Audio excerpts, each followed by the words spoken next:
आणि मग इतक्या वर्षानंतर ज्या वेळेला निवडणुका होत आहेत त्याच्यानंतर ज्या प्रकारचा गोंधळ या महाराष्ट्रामध्ये आता सगळा सुरू आहे, कोण कुठे चाललंय, कोण काय चाललंय, म्हणजे मी मागे एकदा मी म्हटलं होतं ना, इतका चुकीचा कॅरम फुटलाय ना की कोणाच्या सवट्या कोणाच्या भोगात आहेत तेच कळत नाही.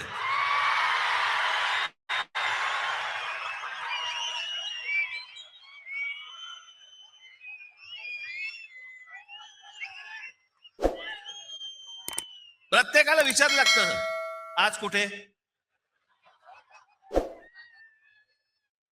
काही जण तर वेडे पिसे झालेत, वेडे पिसे.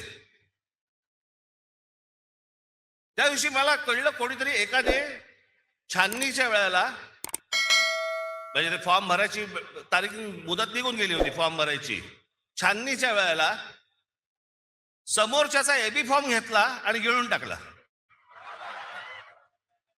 बरं, वेळ नव्हता, दिवसही नव्हते. एखादा दिवस मिळाला असता तर सकाळी बाबा वाट तरी बघता आली असती त्याची की एबी फॉर्म बाहेर येईल, बाहेर येईल, बाहेर येईल, मग नंतर फॉर्म भरू.